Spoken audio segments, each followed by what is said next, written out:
My wife was an office worker at my client's company.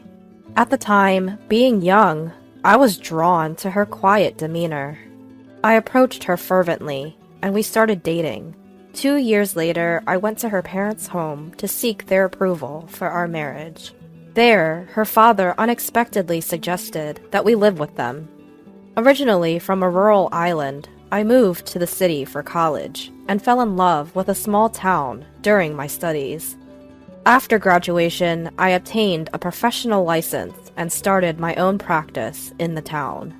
Believing that it's essential to be part of the community, I actively participated in the local homeowners association, night paroles, local festivals, and other events. This helped me build a network of trust and, as a result, secure a steady income. It was only because my earning had become stable that I could muster the courage to marry my wife. Therefore, even though my in-laws' place is only an hour and a half away by train, I couldn't leave here, where I was working. Despite explaining this multiple times, my father-in-law persistently pushed us to move in with them. Being a former civil servant, he started saying that he could use his connections to help me find a job. Although I appreciated the offer, I wanted to prioritize taking care of my current clients. I insisted on this for several hours. Finally, I disclosed my current income to my father-in-law and explained that without the relationships I had built so far, I wouldn't be where I am today. And if I were able to expand my business in the future and establish it in their area, I wouldn't mind moving in. Eventually, my father-in-law grudgingly agreed.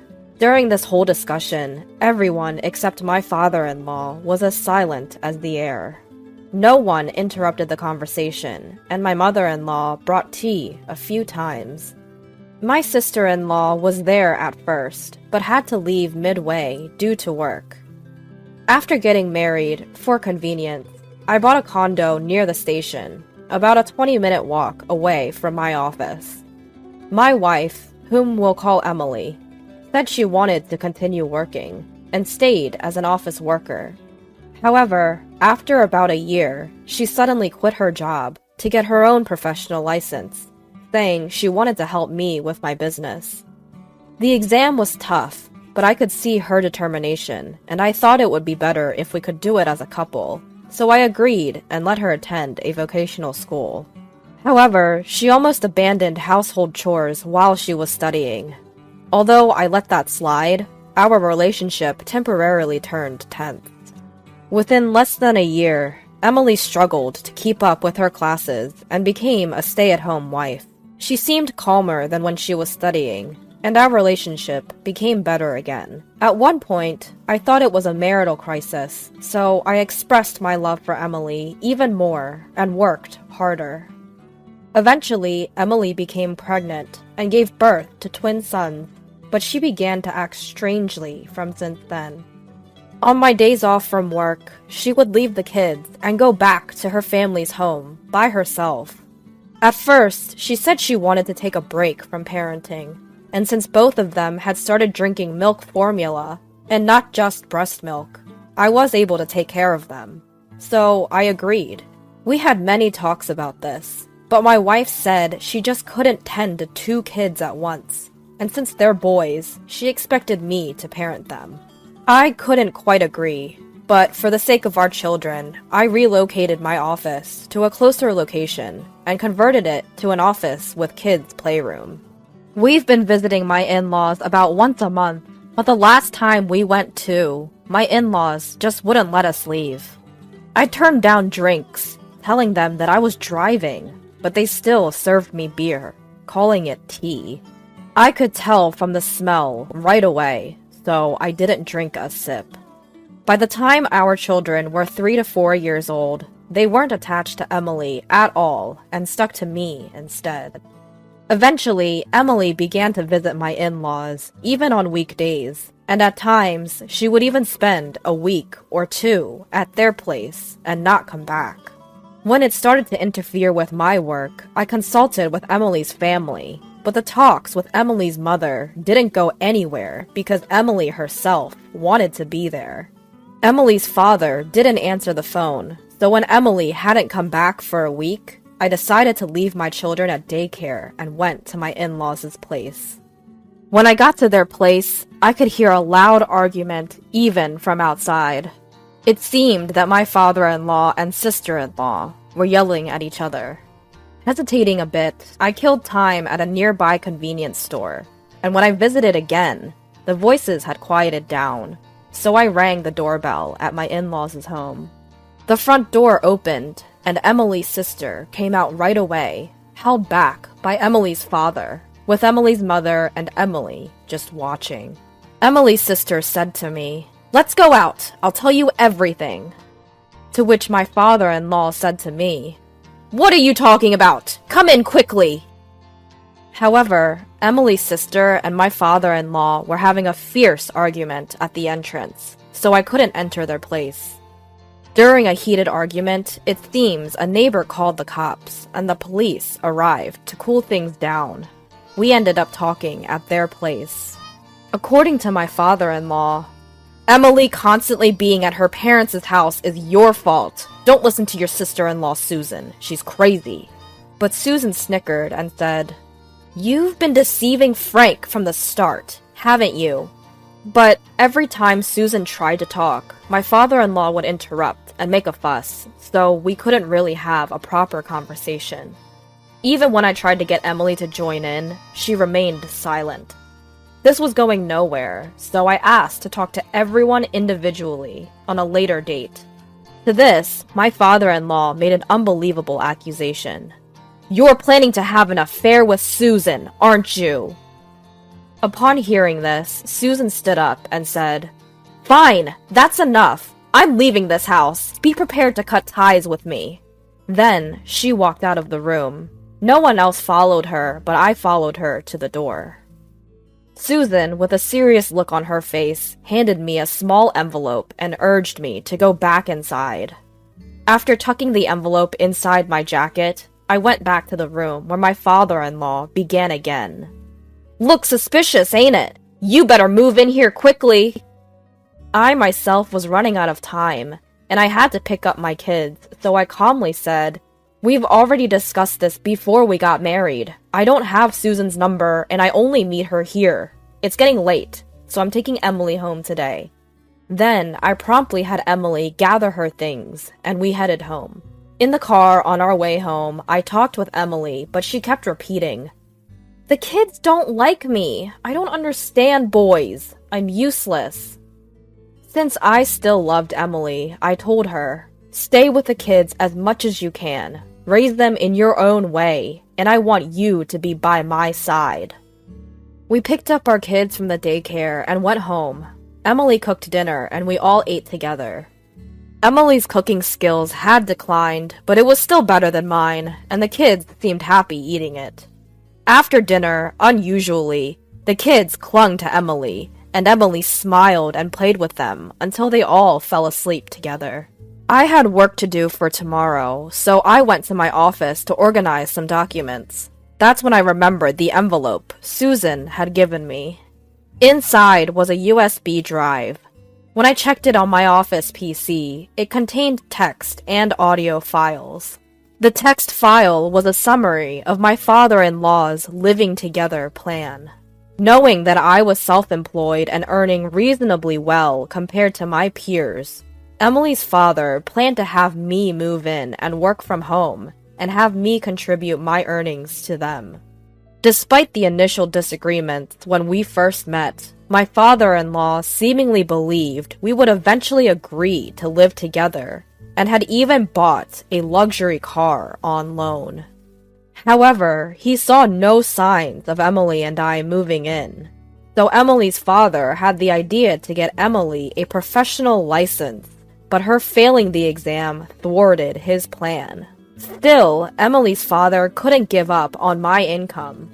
After Emily gave birth, he came up with a plan to take Emily away from me and manipulated her to get her on his side. Since there was still no sign of us moving in, my father-in-law thought that if he could push the kids onto me, even on weekdays, we would have to rely on them.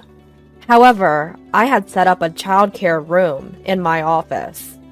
The next step, apparently, was to keep my wife Emily at home, waiting for me to buckle under the pressure and suggest we live together.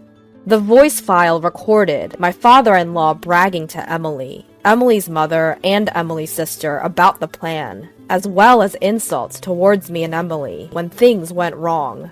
Emily's mother accepting this, Emily agreeing, and threatened to Emily's sister when she tried to intervene. There were also commands telling Emily to get her hands on my money and to bring that money over, to which Emily only responded with, "Understood." But Emily's sister's opposition was also recorded. Lastly, there was a separate message from Emily's sister, and there was something shocking written there. Apparently, in that house, if they stood up against their father, he would punish them by starvation and economic abuse.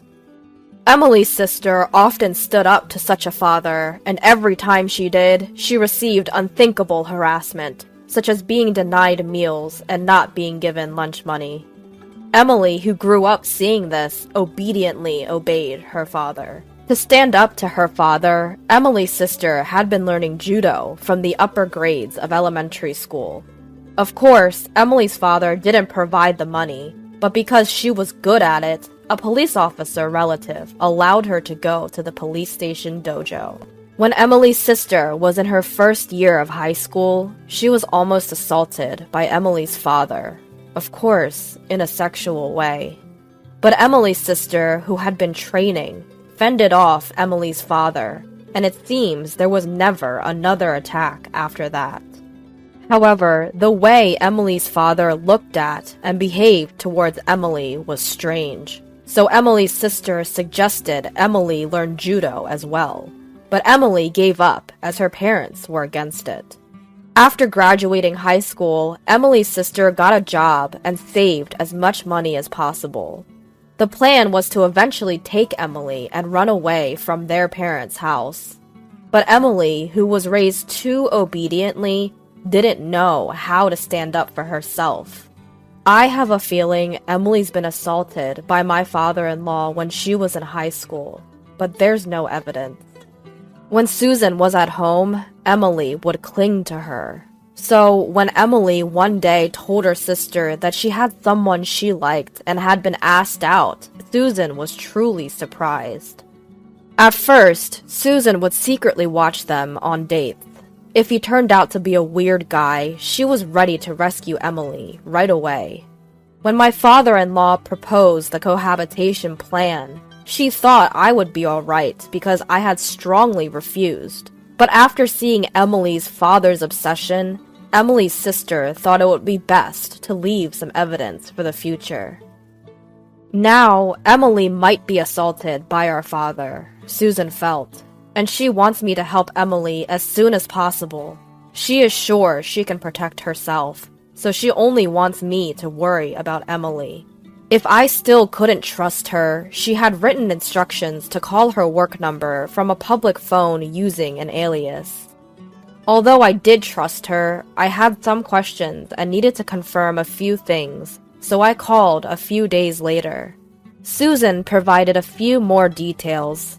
The reason she told me to call from a public phone with an alias was because she suspected there might already be a wiretap in the office. The alias was also taken into account in case I didn't call from a public phone. And then I was told to take a moment, gather my thoughts, and get back in touch once I was ready. Emily stopped mentioning wanting to go back to her parents' home and started staying at our place. We started having little conversations, gradually, bit by bit. A week after the upheaval, I came home to find Emily and our sons genuinely laughing together. It was the first time I'd seen a smile on Emily's face. I couldn't help but burst into tears. That night, Emily made a confession. She opened up about her past, her inability to defy her father, how her sister had always been there to protect her, and the times she was assaulted. Her sister shielded her whenever she was around, but her father took advantage of the times when she wasn't. She had believed that she couldn't defy her father. She was scared of men, but strangely enough, I was an exception. When I confessed my feelings to her, she was genuinely happy, albeit with complex emotions. But with the support of Emily's sister, she was truly happy to be in a relationship. Around that time, her father was often out of town due to work, so there were fewer opportunities for him to assault her. However, when his assignment ended and he returned home, it was pure terror for Emily. When I proposed to her during this time, she felt like she had no choice but to cling to me.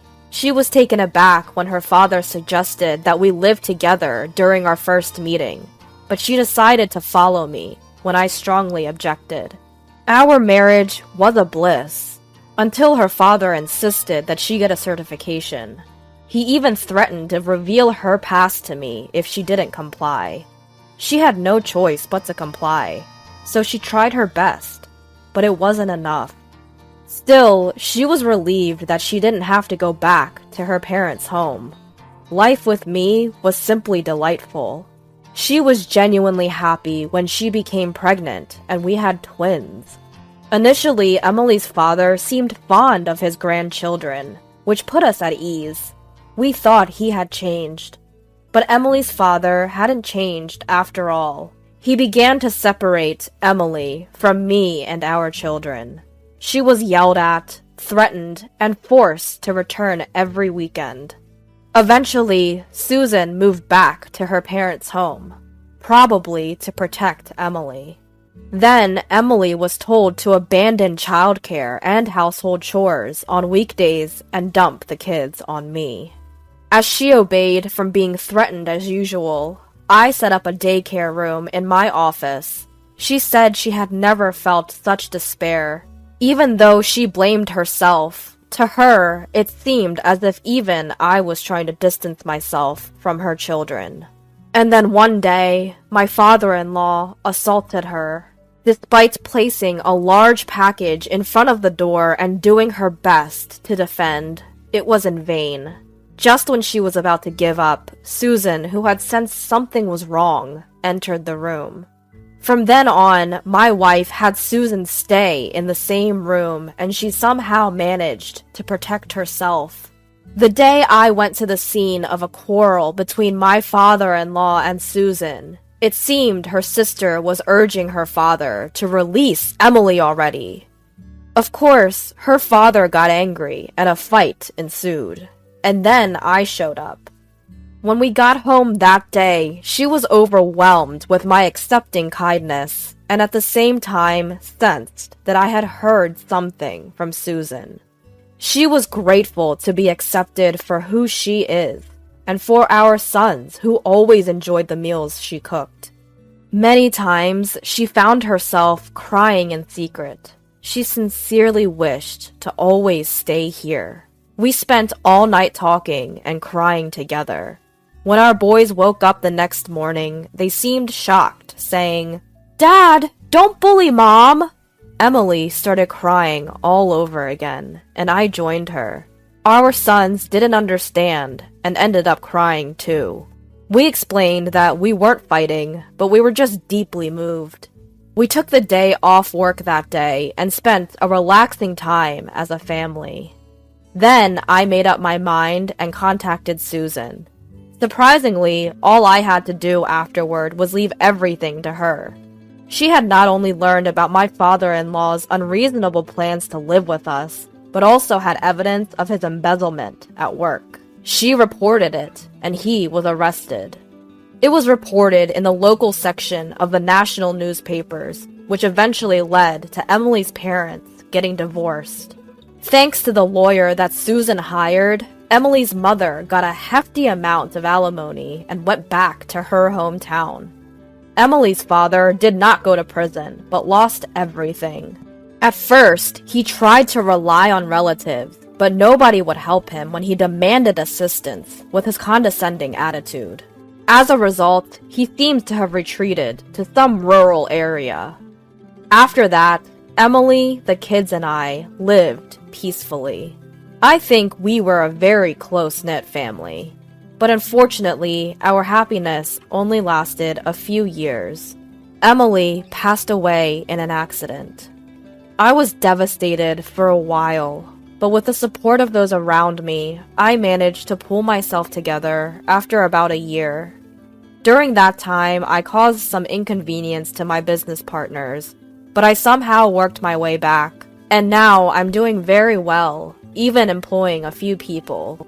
One of them is a son of one of my business partners who persuaded other partners to help me out because I was struggling, and he kept my business connections intact.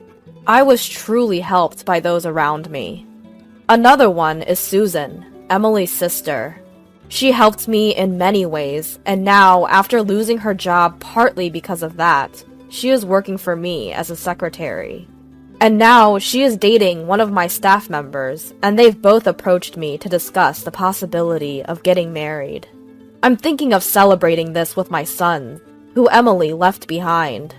The other day, I received a letter from Emily's father.